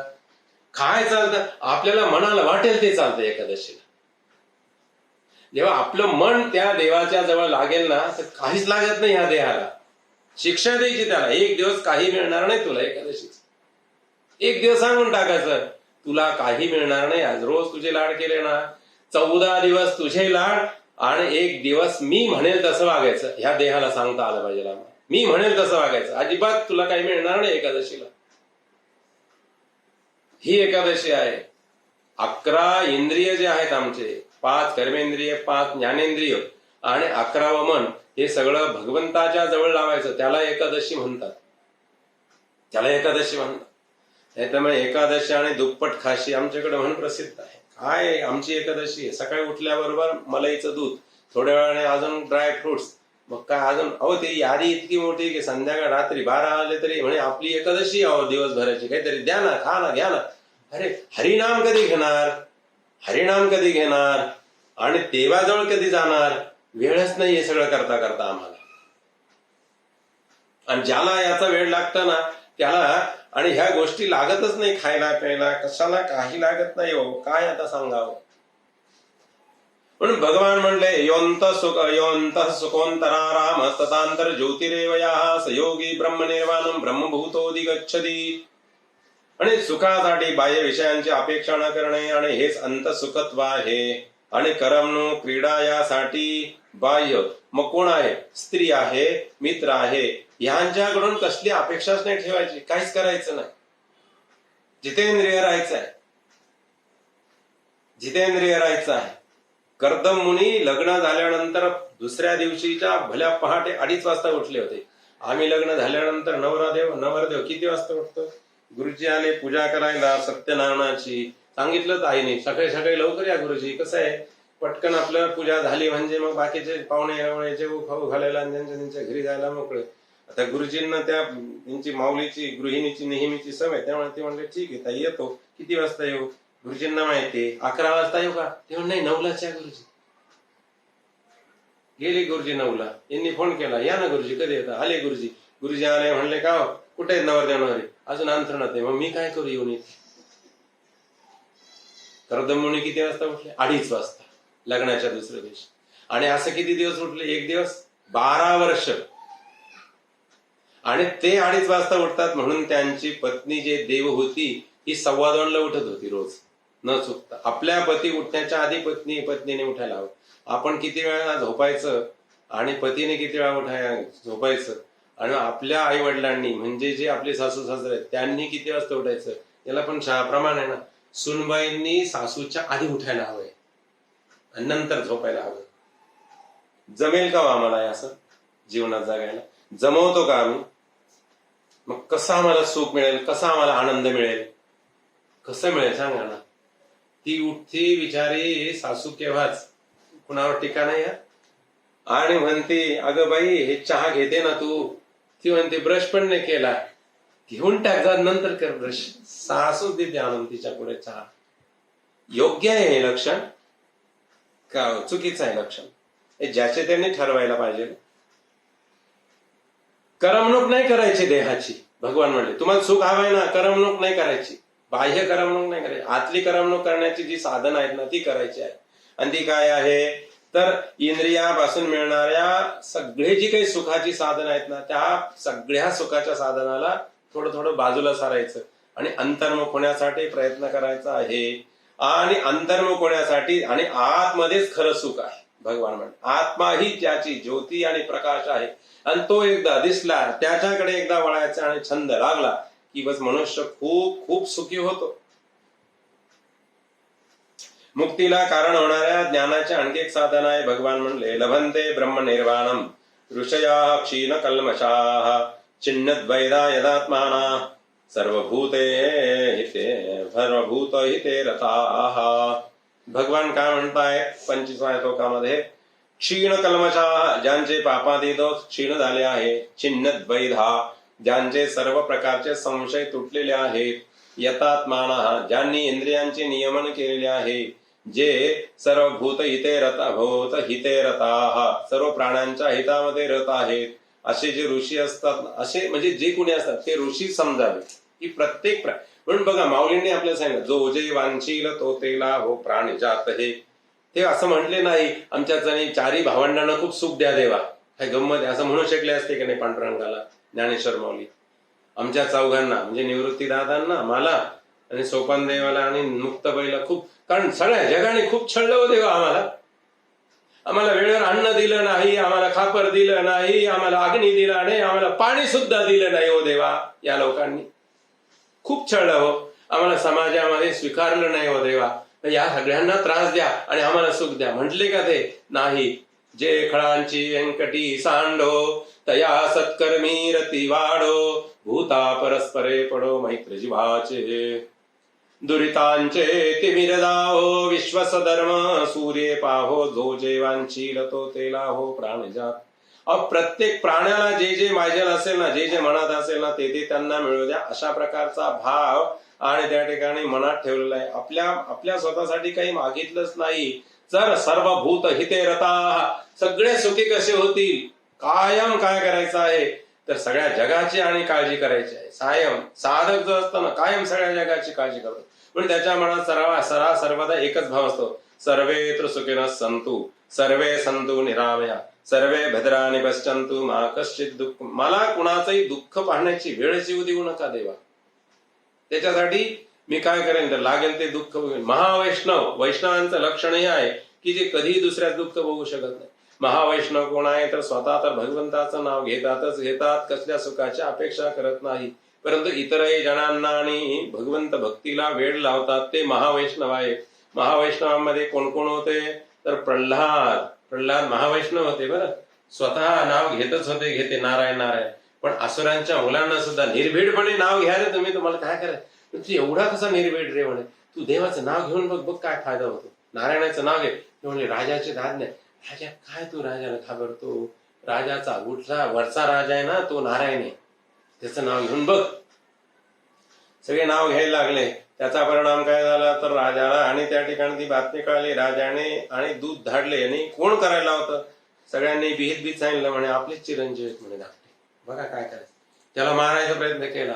तो म्हणतो बाबा चिडू नका ना, मारू शकत नाही तुम्ही कुणाला, कुणीच कुणाला मारू शकत नाही, कुणीच कुणाला जिवंत ठेवू शकत नाही. हे सगळं कोण करते माहिती ना तुम्हाला? माहिती पश्चन शृण्मन स्पृशन जिगरण 8वा श्लोक जाय ना आपला 5व्या अध्यायाचा तो. बघा बाबा तुम्हाला दिसतंय ना, तुम्हाला नाही दिसत, तुम्हाला देव दाखवतोय, तुम्हाला नाही दिसू शकत. तुम्ही जे बोलताय ना माझ्या एवढ्या निष्ठुरपणे, ते सुद्धा त्याची शक्ती म्हणून बोलू शकता. त्याने शक्ती काढली ना तुम्ही बोलू सुद्धा शकणार नाही बाबा. मग आपण म्हणतो ना चांगला आत्ता होता बोलणं, वाचा गेली हो, बंद झाली वाणी. आधी जातोय वाणी मग जातो जीव. आधी वाणी बंद होते मग शांत होतं शरीर. बाबा हे त्याची कृपा आहे म्हणून कशासाठी तुम्ही हे सगळं करता म्हणे बाबा. खा दोष, का द्वेष, का आणि घृणा सगळ्यांची, खा देवाबद्दल एवढी घृणा, सर्व प्राण्यांच्या हितामध्ये रत राहा ना, का माझे माझे माझे म्हणता, का असं करता. तर जरा जगाकडे बघा, ब्रह्मामध्ये निर्वाण पावतात मग असे. आणि मग काय झालं तर ते शेवटी नृसिंह भगवान आले आहेत आणि त्याने त्या ठिकाणी निपात केला राजाचा, निपात केला. सगळे भयभीत झाले. आता कोण कशामुळे शांत होईल देव, कशामुळे शांत होईल कोणालाच काही सुचलं नाही. आणि मोठमोठ्या गंधर्वाधिकांनी गायन केलं, सिद्ध चाणरांनी काय केलं तर भरपूर त्यांची स्तुती गायनाचा प्रयत्न केला. भगवंत काही शांत होईना. लक्ष्मीला पुढे पाठवलं, लक्ष्मीच्या मुळेही शांत झाले नाही. आता लक्ष्मीने काय केलं, घाबरत पती चिडले, समोरासमोर जाणे झिम मध्ये का बायकोची. एकदा जेव्हा इतर वेळेस कालिका माता असते लक्ष्मी घरातली, तेव्हा तो पती घाबरतो. पण जर कधी शिवाचं रूप खरं प्रगट केलं तांडव पुरुषाने, मग मी म्हणणारे बाई सुद्धा गप्प असते. जाऊ दे मरते बाई, आता ते शांत झालं बघू, मग सगळ्या प्रश्नांचे उत्तर नंतर बघू, आता काहीच बोलायचं.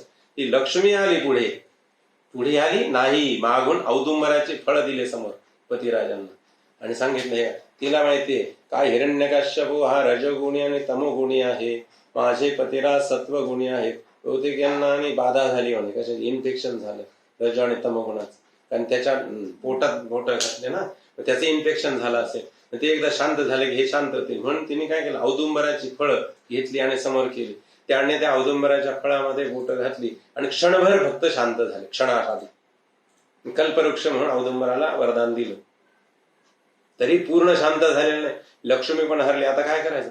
प्रल्हादाकडे सगळ्यांनी नजर वळवली. म्हणे प्रल्हादा तुझ्यासाठी आले, बघ काय करायचं. प्रल्हाद रांगत गेला.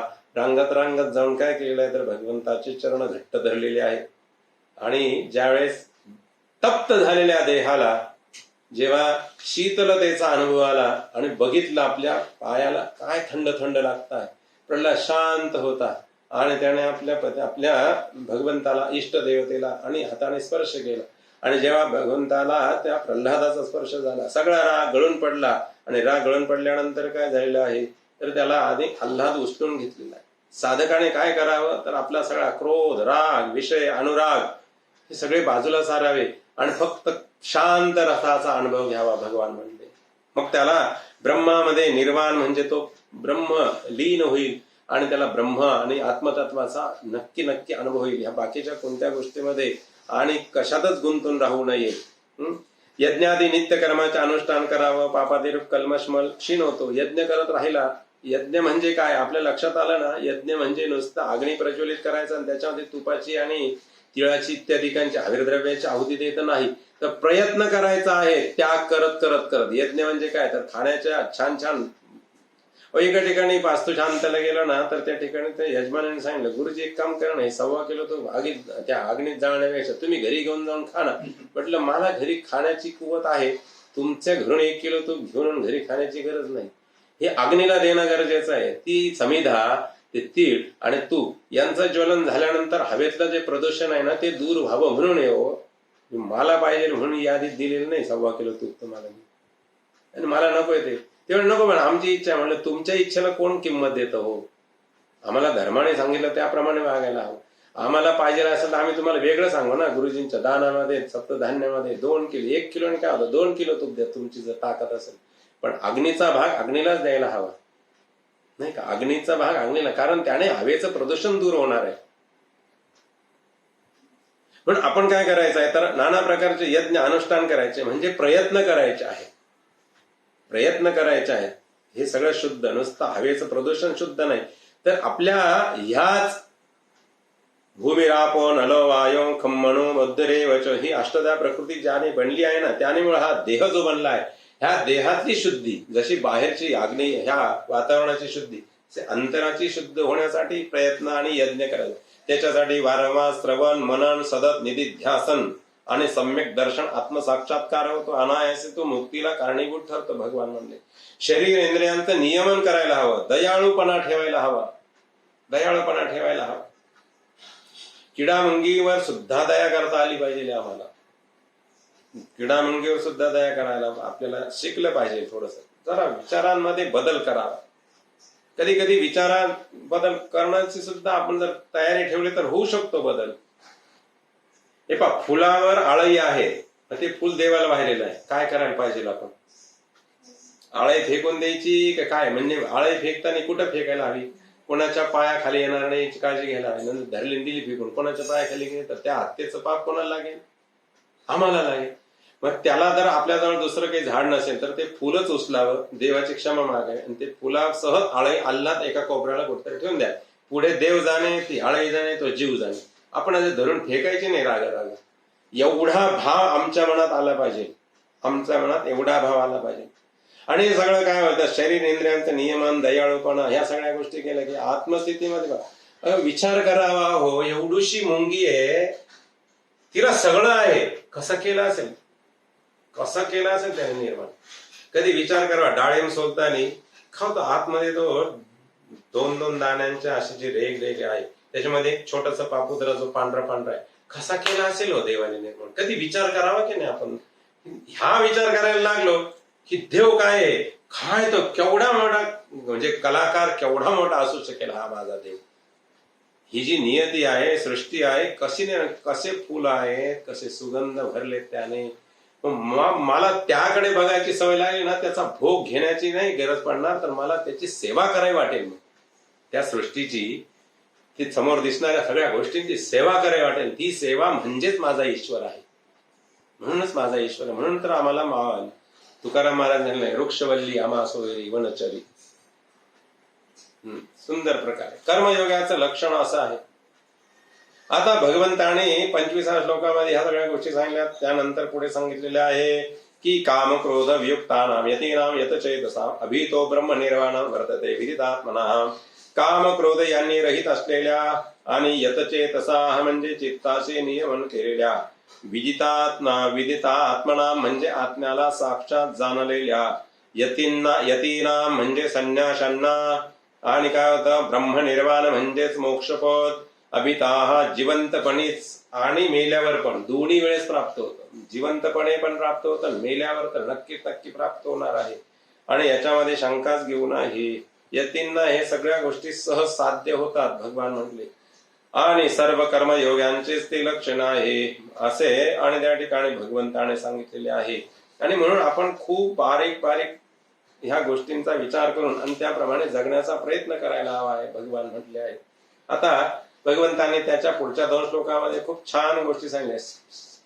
स्पर्शान कृत्वा बहिर्बाह्यास चक्षुश्चैवान्तरे भ्रुवोः प्राणापान समो कृत्वा नासाभ्यन्तरचारिणः यतेन्द्रिय मनोबुद्धिर मुनिर्मोक्ष परायणाः विगतेच्छा भयक्रोधो स य सदा मुक्तये वसहा.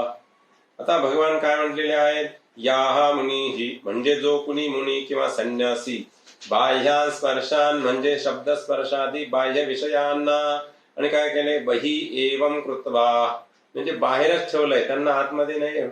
आपण परवा बघितलं की काय विचारलंय की घरात राहायचंय पण घराला आपल्यामध्ये नाही होऊ द्यायचं. काय गंमत आहे, शब्दाची कोटी आपल्या लक्षात यायला पाहिजे. घरात राहायचं पण आपण घराशिवाय राहूच शकत, पण घराला आपल्यामध्ये नाही राहू द्यायचं. आम्ही आमटीचा आस्वाद घ्यायचा, पण आमटीने आम्हाला नाही आस्वाद आला आणि आपला वापर केला पाहिजे. आमटी नसेल ना, पिठला असेल तरी आपल्याला तेवढाच आनंद आला पाहिजे. बासुंदी असल्यावर जेवढा आनंद येतो ना, तेवढी चटणी खाताना सुद्धा तेवढाच आनंद मानण्याची सवय लावली पाहिजे आमच्या जीवाला. आणि हे झालं की मग बास हे विषय बाहेरचे बाहेरच राहिले पाहिजे, आतमध्ये त्यांना नाही प्रवेश करायचा. आज चटणी असेल तर चटणी, आज पाची पक्वान असेल तर पंच पक्वान, आणि आज काही नसेल पाणी पिऊन राहायचं असेल तरी पाणी पिऊ नये. काही नाही होत, खरंच काही नाही होत. ग्रहणाच्या दिवशी नाही, रात्री 10ला एकदा पाणी पिलं, दुसऱ्या दिवशी आणि 2:30ला वगैरे 1:30 पावणे 2च्या नंतर स्नान झालं, स्नानानंतर मग बाकीचे सगळे कर्म, आणि मग पाणी वगैरे प्यायला मिळालं. कुठे काय झालं आपल्याला, आली चक्कर आली, कधी पीठ काही झालं, शूट वगैरे झाला कोणाचं, काहीच नाही झालं. काहीच नाही झालं, शुगर पण वाढली नाही, काहीच नाही झालं. का तर चित्त संपूर्ण तेवढ्या वेळापर्यंत भगवंताच्या नामामध्ये गुंतलं होतं ना, म्हणून काही झालं नाही. आम्ही नामाच्या व्यतिरिक्त उद्योग केले ना, मग आम्हाला ह्या बाकीच्या व्याधी त्रास होणार, नक्की होणार. त्याच्यासाठी काय काय करायला हवं भगवान म्हणले, त्याच्यासाठी उपयोग आहे. हे एकदा बाहेर ठेवायचं ठरवलं, मग काय करा, चक्षुरिंद्रिया भ्रुवो अंतरे कृत्वा, म्हणजे काय, चक्षु म्हणजे डोळे, आणि डोळ्यांच्या मध्ये या भुवयांच्या आणि डोळ्यांच्या मध्ये काय आहे, तर एक नासिकेची आणि नाकाय आहे, तर एक छोटीशी पोकळी आहे, त्याच्यावर आपलं लक्ष केंद्रित करावं भगवान म्हणले. नासिका कंठादी अभ्यंतर भाग यात संचार करणारे, म्हणजे नासिकेमधून कंठापर्यंत, कंठातून हृदयापर्यंत, फुफ्फुसापर्यंत जी हवा आतमध्ये जाते ना, ती आतमध्ये कशी जाते आणि आतमधून परत बाहेर कशी पडते, याच्यावर काय करायचं आहे. तर याच्यामध्ये प्राण आणि अपान वायूंचा खेळ चालू असतो, याच्यावर लक्ष ठेवा भगवान म्हणले. स्पर्शान कृत्वा बहिर्बाह्या म्हणजे स्पर्शाधिक जे विषय आहेत त्यांना काही क्षणापुरती सवय लावायची, बाहेरचे बाहेरच राहा रे बाबांना, तुम्ही आतमध्ये येऊ नका माझ्यामध्ये, ठीक आहे. त्यानंतर आपल्या डोळ्यांच्या आणि डोळ्यांच्या भुवयांच्या मध्ये आणि बरोबर जी पोकळी नासिकेची, त्यामधून प्राण आणि अपान, प्राणापान समकृत्वा नासाभ्यंतरचारिणः. त्यानंतर काय होतंय, तर त्याचा जो काही हा क्रम चाललेला आहे ना, श्वास मध्ये जातो, परत बाहेर येतो, परत आतमध्ये जातो, परत बाहेर जातो. कधी कधी आहे ना, आपल्या नासाचा नासिकेचा जो शेंडा आहे ना, त्याच्याकडे बघण्याचा प्रयत्न करावा. नासिकेचा जो शेंडा आहे ना, त्याच्याकडे बघायचा प्रयत्न करा. आम्हाला लहानपणी एकदा सवय लागली होती, आमच्या गुरुजींनी म्हणजे शाळेतल्या शिक्षकांनी, टीचर म्हणजे जे आहेत आपल्याला पीटी टीचर वगैरे असतात, त्यांनी सांगितलं होतं की तुम्ही जरा हे करत जा पीटीच्या तासाला. काय काय नाही, डोळ्याच्या समोर जे आपलं नाक आहे ना खाली, त्याच्या शेंड्याकडे बघायचा प्रयत्न करा, किंवा मग सरळ आपलं काय करा, ज्याला सिद्धासन पद्मासन हे नाही येत ना, त्यांनी काही सोपा उपाय म्हणे काय, पाय सरळ ठेवायचे समोर, मग ते थोडी मुडपून घ्यायची. मुडपून घेतल्यानंतर असे गुडघे समोर असे मुडपले, गुडघे वर आले, पाय जवळ आले, आणि दोन्ही हात त्यांना असे मागे टेकवायचे. नाही त्याला सिद्धासन पद्मासन आहे, त्यांनी हा उपाय आम्हाला सांगितलं, वर आकाशाकडे बघा. आणि आकाशाकडे बघितल्यानंतर काय करायचं, काय नाही, आम्हाला सरांनी सांगितलं होतं ज्यांना प्राणायाम येत नाही ना त्यांच्यासाठी सोपी युक्ती बरं का योगासनाची किंवा ध्यान धारणे. वर बघायचं आकाशाकडे बघायचं आणि सकाळी उठल्यापासून आपण ज्या वेळेला बसतोय ना, समजा दुपारी 2ला बसलो असेल, 3ला बसलो असेल, 5ला, सकाळी उठल्यापासून आत्ताच्या ह्या क्षणापर्यंत आपण काय केलं न चुकता आठवायचं. आधी उठल्यावर अंथरुणाची घडी केली का तसंच उठलो, सगळं आठवत राहायचं. त्याने काय होतं, आठवलं की आपल्या शरीरातले ज्या रक्तवाहिन्या आहेत ना त्यांचं स्पंदन झाल्याचा आपल्याला भास होतो. का? मन एकाग्र झालं. मन एकाग्र झालं. करून बघा एखादा प्रयोग. सिद्धासन पद्मासन घालता येत नाही, सुखासन नाही घालता, काय नाही, पाय सरळ करायचे आधी समोर, केल्यानंतर पाय मोडकून घ्यायचे थोडे, गुडघेवर आकाशाकडे जाते, पाय जवळ येते, नंतर दोन्ही हात असे मागे टेकवायचे, सरळ बसायचं रिलॅक्स मध्ये आणि वर आकाशाकडे बघायचं. आणि सकाळी किती वाजता उठलं, मग काय कोणावर टीका टिप्पणी नाही की कोणी 8ला उठलं असेल, कोणी 7ला उठलं असेल, कोणी 5, जेव्हा केव्हा जाग आली जेव्हा आम्हाला समजायला लागले सगळं आठवायचा प्रयत्न करायचा. आणि मग हा अभ्यास झाला की सरांनी सांगितलंय मग सरळ बस, साधी मांडी घालून. ठीक आहे, मांडी घातली, ही तर्जनी आणि अंगुष्ठ आहे ना त्यांचे आग्रह आहेत ना हे असे ठेवा. आणि बघा मग तुम्हाला तुमच्या या दोन्ही बोटांच्या मध्ये आणि ज्या रक्तवाहिनी वाहते ना तिचा आणि स्पंदन झाल्याचा आवाज अनुभव येईल. आणि मग तुम्ही जी काही साधना, योग साधना जी शास्त्रोक्त पद्धतीने सांगितली त्याप्रमाणे आसन घाला इत्यादी काय करायचं ते करा. आणि मग तुम्हाला बघा आत्मसुखाचा कसा अनुभव येतो. मग येईल अनुभव. एकदम तुम्हाला सांगितलं पद्मासन सिद्धासन घाला ते येतच नाही म्हणून आपण अपसेट होणार. त्यापेक्षा हा सोपा उपाय आहे.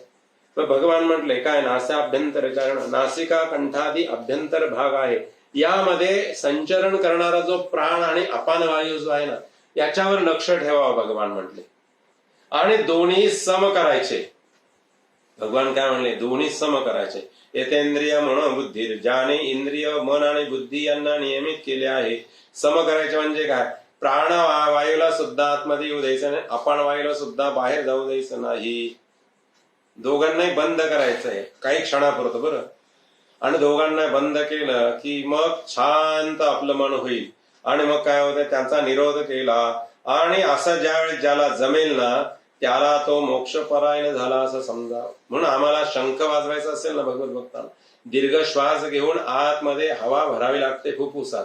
आणि अपान वायू जो बाहेर पडायचा असतो ना पश्चिमेच्या द्वारातून ते पण बंद करायचं क्षणभर. आणि मग एकदम हलक्या वेगामध्ये त्या शंखात हवा आपल्या मुखात भरलेली जी फुफ्फुसात आहे ती हलके हलके सोडायची. एकदम सुंदर नाद येतो त्या शंखाचा. आणि त्याने काय होतं, 200 फुटापर्यंतच अंतर जे आहे ना निर्जंतुक होतं शंखनाद केला की.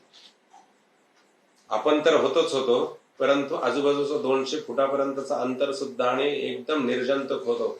आणि मग त्यामुळे काय होतं, त्यामुळे आपल्या मनातल्या हा भाव जागृत केला. असं आपण वागायला सुरुवात केलं की आपल्याला विगतेच्छा भय क्रोध, हा आपल्या मनामध्ये ज्या वेगळ्या प्रकारच्या विषयांच्या बद्दलच्या असलेल्या ज्या इच्छा आहे, भय आहे, क्रोध आहे, ते हळूहळू नष्ट व्हायला मदत होती. भगवान किती सोपी सुटसुटीत लहान मुलाला शिकवावं इतकी किती छान अशा प्रकारची आचारसंहिता भगवंतानी आणि अर्जुनाच्या समोर प्रकट केली होती. विगतेच्छा भय क्रोध, हा इच्छा भय क्रोध हे त्याच्यापासून हळूहळू आपोआप दूर व्हायला सुरुवात होती म्हणे. आणि सहा म्हणजे असा तो सदा सर्वदा मुक्त समजावा. अरे कर्मसन्यास खूप सोपा आहे भगवंत म्हणतात अर्जुनाला. ह्या रस्त्याने तू गेला तुझ्या कर्माचा आपोआप संन्यास होईल. कारण तू कर्मामध्ये गुंतणारच नाहीयेस. कर्म हात करत राहील, काय पाय करत राहील, तुझं मन दुसरीकडेच गुंतलेलं आहे ते करत राहील. आपल्याला सवय असते बघा भाजी निवडताना, भीमरूपी महारुद्रा वज्रहनुमान मारुती वनारी अंजने सुता रामदूता प्रभू. कुठे गेलं ग बाई, कुठे गेलं, कोणता श्लोक कुठे गेला. मग ती भाजी निवडून होते आणि आपली मारुती स्तोत्र पण होतं ना बऱ्याच वेळ नक्की होतं. पण असं करणं चुकीचं आहे बरं. आपल्या श्लोकांवर लक्ष नाही राहत, आपलं भाजीवर लक्ष जातं. तांदूळ निवडताना मग खडा एखाद्या तसाच जातो. आणि कसा मी तर निवडला होता तांदूळ, समज पाण्यात गेला असेल एखाद्याच खडा, त्याला काय नाही का. बाईला एक फार युक्त सोपी आहे. भाजीत खडा लागला ना, मी तर निवडली होती, आपण सांगावं गुळ टाकला ना तू भाजीत, म्हणे हो ते गुळात असेल खडा, जाऊ दे. गुळातला खडा कसा निवडणार तू. जाऊ दे, त्याला काय होतं?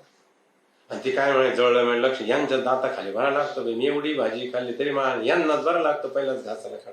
आणि खडा सुद्धा विचित्रच असतो, तो फक्त पुरुषाच्याच तोंडाखाली येतो, बाईच्या तोंडाखाली कधीच येत नाही. काय लागला तरी ती कोणाच सांगणार आहे ना, गपचूप गिळून घेते विचार. पुरुष मात्र न चुकता तो खडा काढतो. असो, विनोद भाग सोडून द्या. भगवान म्हटले ह्या मार्गाने गेला ना तुम्ही की आपल्या दोन ह्या नासिका आहेत, याच्यातून इडा पिंगला सुषमा ह्या 3 नाड्या वास्तव्य करतात.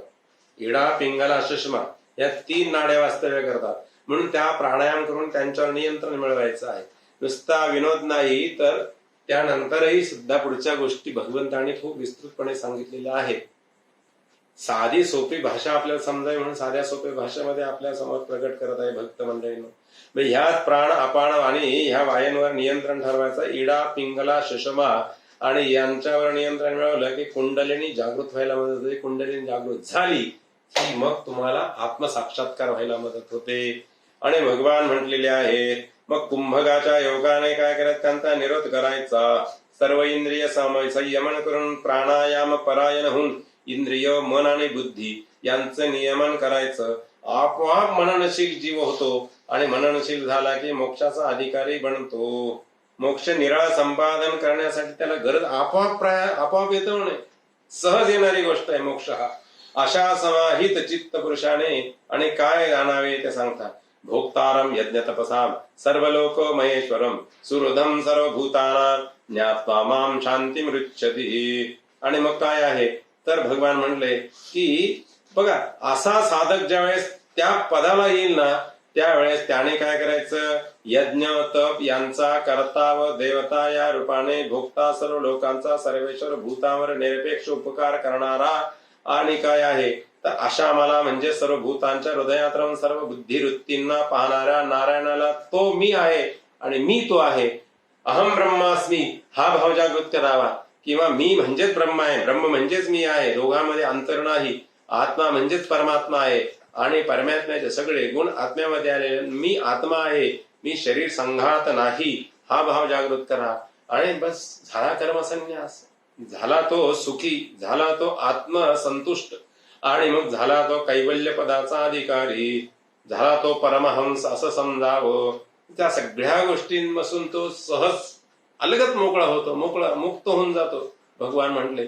आणि हे ज्यावेळेस त्या ठिकाणी समजतं जमतं तर कामक्रोधांचा वेग मरेपर्यंत सहन करण्यास समर्थ आणि शमदमादी संपन्न योगाधिकारी पदांचा अर्थ जाणणाऱ्या परमात्माला म्हणजे माझ्याच आणि अवस्थेला तो येऊन पोहोचतो. बस बाकी आहे काय.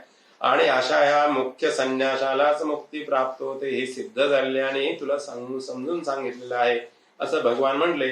आणि या ठिकाणी हा भगवद्गीतेचा ह्या ठिकाणी असलेला 5वा अध्याय जो आहे हा कर्मसन्यास हा भगवंतांनी नीटसा असा अर्जुनाला समजेल अशा भाषेत सांगण्याचा खूप प्रयत्न केला. आणि जो भगवंतांनी लिहिलेला प्रयत्न केला तोही आपण जे काही जमेल त्या प्राणायामाप्रमाणे आणि हा पूर्ण केलेला आहे.